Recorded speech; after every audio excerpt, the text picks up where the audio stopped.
तू एक बहू होकर मेरी बहू का दर्द क्यों नहीं समझती।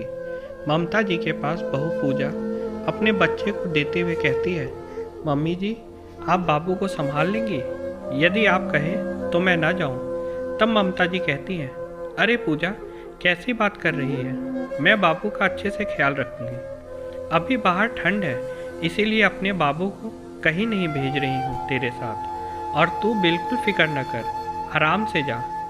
यहाँ मैं और तेरे बाबा हैं, सब देख लेंगे। फिर थोड़ी देर बाद गाड़ी की आवाज़ आती है और सुनील भी आ जाता है। सुनील कहता है, जल्दी करो पूजा, हम लेट हो रहे हैं। सुनील की इतना कहते ही वह ममता के पास बाबू की दूध वाली बोतल, कपड़े और उसकी ज़रूरतें चीज़ें सब रखती है। तो ममता जी प्यार से सिर पर हाथ फेरते हुए कहती हैं, अरे पूजा मैं सब कर लूँगी, मुझे भी सब पता है कैसे बाबू का ध्यान रखना है। हाँ हाँ मम्मी जी, मैं चाहती हूँ आपको अभी की कम से कम परेशानी हो। यह कहकर पैर छूकर बाहर निकल जाती है। फिर थोड़ी देर बाद ननद नेहा आती है और पूछती है, अरे मम्मी आप बाबू को संभाल रही हैं, भाभी कहाँ है। फिर सरला जी बताती हैं, सुनील और पूजा एक शादी में गए हैं, वो कितने दिनों से नहीं गई, इसीलिए सोचा उनको भेज दूँ तो उसे अच्छा लगेगा। ये अच्छा है मम्मी, छोटे बच्चे को आप आराम से संभालें और भाभी आराम से घूमें, ये भी कोई बात हुई। तो कैसी बातें कर रही है बेटा, अगर मैं अपने पोते को संभाल रही हूँ तो तुझे क्या दिक्कत है। तू ये सब क्यों सोच रही है, तुझे खुश होकर बाबू को मेरे साथ संभालना चाहिए, और तू ये बातें करने बैठ गई। और सुना क्या हाल चाल है। मम्मी मेरे यहाँ तो सब बढ़िया है, पर यहाँ मुझे कुछ सही नहीं लग रहा। आप भाभी को बहुत छूट दे रही हो, देखना एक दिन सर पर नाचेंगी। अरे तू कैसी बहकी बहकी बातें कर रही है। पूजा शादी में गई है, न कि कहीं घूमने, और वह शादी के बाद कहीं घूमने नहीं तक जा पाई। अब भी मैं उस पर पाबंदी रखूं? अगर तेरी सास तेरे साथ भी ऐसा करे तो तुझे अच्छा लगेगा। और 2 दिन की ही बात है, मैं संभाल लूँगी बाबू को।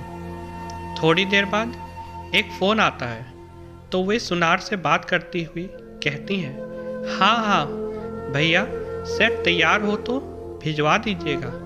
इतना सुनते ही फिर बेटी पूछती, मम्मी क्या मंगा रही हो। तब उनकी माँ कहती है, मैंने एक गले का सेट बनवाया है, उसी की बात चल रही थी और वो सुनार आज दे जाएगा। अच्छा मम्मी किसके लिए हार बनवाया है, नेहा पूछती है। तब वो कहती है, मैंने अपनी बेटी के लिए बनवाया है। तो नेहा चहक कर कहती है, मम्मी मेरे लिए अभी क्यों, आपने मेरे जन्मदिन पर डायमंड का रिंग दी तो थी।